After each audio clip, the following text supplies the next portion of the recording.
কিছু অশুভ শক্তি ভীষণ দাপট দেয়, ভীষণ দাপট। তখন মনে হয় এই যে আমাদের পরিবেশ, এই যে বইমেলা, এই যে ফিল্ম ফেস্টিভ্যাল, এই যে নাট্য উৎসব, এই যে গ্রুপ থিয়েটার, লিটল ম্যাগাজিন, এ সব কিছু থাকবে তো? আমি আশাবাদী এই অর্থে আমি মনে করি একে কেউ নষ্ট করতে পারে না। এক এক সময় মনে হয় সব বোধহয় শেষ হয়ে গেল, ফুরিয়ে গেল, কিন্তু তখনও রবীন্দ্রনাথ আবার ফিরে আসেন আমাদের চিন্তায়। রবীন্দ্রনাথ একটা জায়গায় গানে লিখছেন, ফুরায় যাতা ফুরায় শুধু চোখে, অন্ধকারের পেরিয়ে দুয়ার যায় ছুটে আলোকে, পুরাতনের হৃদয় টুটে আপনি নূতন উঠবে ফুটে, জীবনে ফুল ফোটা হলে মরণে ফল ফলবে, এই বিশ্বাস নিয়েই আমরা আছি, এই বিশ্বাস নিয়ে আমরা চলি। বঙ্গ রাজনীতিতে নক্ষত্র পতন। পশ্চিমবঙ্গের 34 বছরের বামফ্রন্ট জামানার দ্বিতীয় এবং শেষ মুখ্যমন্ত্রী বুদ্ধদেব ভট্টাচার্যের জীবনাবসান ঘটল। আজ 8ই আগস্ট সকাল 8:20 নাগাদ নিজের পাম অ্যাভিনিউয়ের বাসভবনে শেষ নিঃশ্বাস ত্যাগ করেন তিনি। তার বয়স হয়েছিল 80 বছর। 2000 থেকে 2011 সাল 11টি বছর পশ্চিমবঙ্গের বামফ্রন্ট জামানার শেষ মুখ্যমন্ত্রী ছিলেন তিনি। তবে পরিবার মারফত খবর পাওয়া যাচ্ছে তিনি দীর্ঘদিন যাবৎ শ্বাসকষ্টজনিত সমস্যায় ভুগছিলেন, এমনকি বারংবার তাকে হাসপাতালেও ভর্তি হতে হয়। তবে চিকিৎসায় সাড়া দিয়ে তিনি বাড়িতেও ফিরে এসেছিলেন। কিন্তু আজকের সকালটা এভাবেই হঠাৎ থমকে যাবে এমনটা হয়তো কেউ আশা করেনি। রাজ্যের প্রাক্তন মুখ্যমন্ত্রী বুদ্ধদেব ভট্টাচার্যের প্রয়াণের খবর ছড়িয়ে পড়ার পর রাজনৈতিক মহলেও নেমেছে শোকের ছায়া। আমরা এই কমপ্লেক্সে দীর্ঘকাল ধরে আছি। রাজনীতিতে তিনি যে কেন্দ্রবিন্দুতে ছিলেন, আমি সেই কেন্দ্রবিন্দুতে ছিলাম। আমার মনে আছে বাংলার মুখ্যমন্ত্রী, আমি বাংলা বঙ্গের ডাক দিয়েছি, কিন্তু তার সঙ্গে আমার কখনো রাজনৈতিক তিক্ততা তৈরি হয়নি। তার সঙ্গে যখন কথা হতো অত্যন্ত স্পষ্ট, সুন্দর, সৌজন্যতা রক্ষা করেই কথা হতো। একটা সামাজিক বন্ধুত্ব আমাদের মধ্যে ছিল এবং সামাজিক বন্ধুত্বটা কখনো আমরা ভাঙতে দিইনি, উনিও ভাঙিনি, আমরাও ভাঙিনি।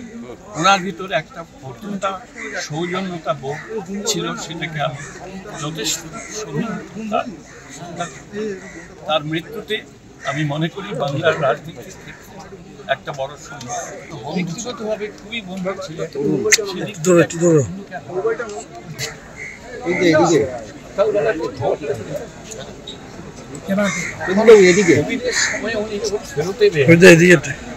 আমার মনে হয়েছিল যে উনি হয়তো আরো বেশ কিছুদিন বেঁচে থাকবেন। ওই পিরিয়ড থেকে উনি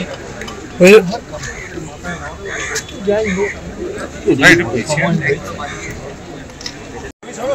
सोच है, देश के लिए जिनकी सोच है, और जो जनता के जो मजदूर वर्ग है, मेहनत का इंसान है, उसके उत्थान के लिए सोचते हैं, उन तमाम के लिए एक बहुत अफसोसनाक है। हमारे पश्चिम बंगाल के भूतपूर्व मुख्यमंत्री, CPIM के भूतपूर्व पॉलिट ब्यूरो सदस्य, युवा आंदोलन के नेता की हैसियत से उभरे थे और एक सच्चे इंसान की हैसियत से, एक अच्छे एडमिनिस्ट्रेटर की हैसियत से, एक सांप्रदायिकता विरोधी सेकुलर एग्रेसिव सेकुलर इंसान की हैसियत से और लीडर की हैसियत से आज के दौर में कोई भी भ्रष्टाचार मुक्त एक ऐसे शख्सियत का निधन होना हमारे लिए बेहद अफसोसनाक है। और मैं अपने पूरे पार्टी की तरफ से, इस बंगाल की जनता की तरफ से अपने को संबद्ध करता हूँ इस शोक में। आज हमने ये फैसला लिया उनके परिवार के साथ बातचीत करके, क्योंकि वो अपना देह दान किए थे चिकित्सा विज्ञान के लिए, इसलिए उनका देह कल हम अलीमुद्दीन स्ट्रीट से जुलूस करके शेष यात्रा करेंगे और उनको हम अस्पताल में जो है डोनेट करेंगे जैसा उनकी इच्छा था। आज रात को उनके प्रिजर्व किया जाएगा, क्योंकि दिल्ली से, उत्तर बंगाल से, देश के अन्य भाग से बहुत से लोग आएंगे। और आज रात रखेंगे हम। अभी 1 घंटा 1.5 घंटा यहाँ घर में है। उसके बाद कल पार्टी ऑफिस में हमारा अलीमुद्दीन स्ट्रीट 31 अलीमुद्दीन स्ट्रीट में सुबह 10:30 बजे से 4 बजे तक हम उसे प्रिजर्व रखेंगे, ताकि सर्वसाधारण के लिए जो भी आएंगे वो श्रद्धा सुमन अर्पण करेंगे। उसके बाद हम उनके देह को हॉस्पिटल में डोनेट करेंगे। आज সকাল 8:20 নাগাদ পশ্চিমবঙ্গের প্রাক্তন মুখ্যমন্ত্রী এবং কমিউনিস্ট পার্টির বর্ষিয়ান নেতা শ্রী বুদ্ধদেব ভট্টাচার্য পরলোক গমন করেছেন। এই দুঃখের সংবাদে আমরা অত্যন্ত মর্মাহত।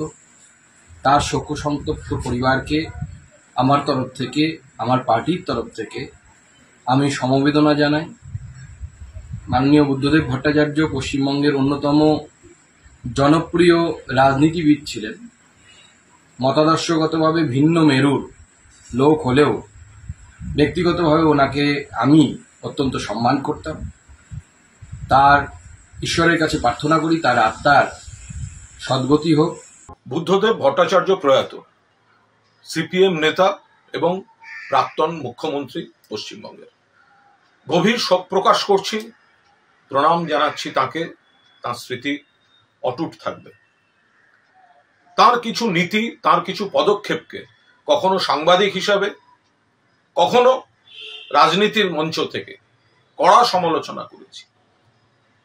বুদ্ধবাবু সঠিক ভাবনা কিন্তু ভুল প্রয়োগ কৌশল, এর জন্যই ট্র্যাজিক নায়ক হিসেবে বাংলার ইতিহাসের পাতায় চিরদিন তার উল্লেখ থাকবে।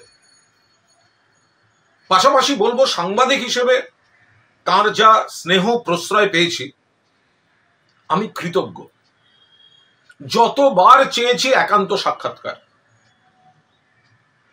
এবং সেগুলি কখনো আকাশপথে প্লেনে পাশের চেয়ারে বসিয়ে, কখনো রাইটার্সে, কখনো বিদেশের মাটিতে, সিঙ্গাপুর বা ইন্দোনেশিয়ায়,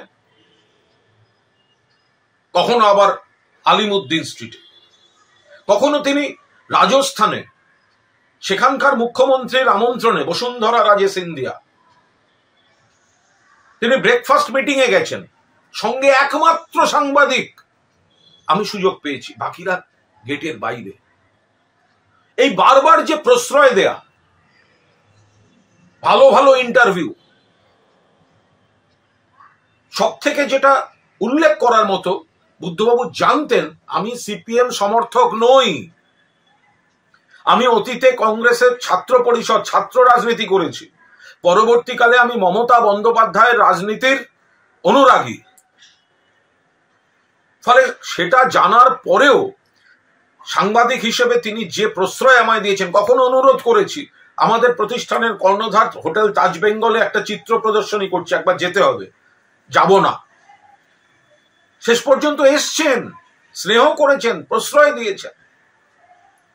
ফলে এরকম একটা পরিস্থিতিতে দাঁড়িয়ে সাংবাদিক হিসেবে তার যে পৃষ্ঠপোষকতা পেয়েছি, এটা বলে শেষ করা যাবে না। অনেক অনেক অনেক ঘটনা আছে, এভাবে বলা যায় না। মনে পড়ছে যে বিরোধিতার জায়গাগুলো, সেগুলো যেমন বাস্তব, আবার তার যে স্নেহ পেয়েছি সেটাও বাস্তব। কিছুদিন আগেই মীরা ভট্টাচার্যের সঙ্গে দেখা হয়েছিল একটি অনুষ্ঠানে। বললাম বুদ্ধবাবুকে প্রণাম জানাবেন, কেমন আছেন উনি, সুস্থ হয়ে উঠুন। আমার একটা বই বেরিয়েছে, তাতে বিভিন্ন রাজনৈতিক নেতা যাদের কাছ থেকে দেখেছি তাদের নিয়ে, বুদ্ধবাবুকে নিয়ে একটি চ্যাপ্টার আছে, বইটাও পাঠিয়েছিলাম। ফলে বুদ্ধদেব ভট্টাচার্যের প্রতি প্রণাম রইল। রাজনীতি, প্রশাসক, দলের নেতা, সাফল্য, ব্যর্থতা, ভূমিকা, তার মূল্যায়ন চলতে থাকবে, তার ইতিবাচক নেতিবাচক দিক থাকবে।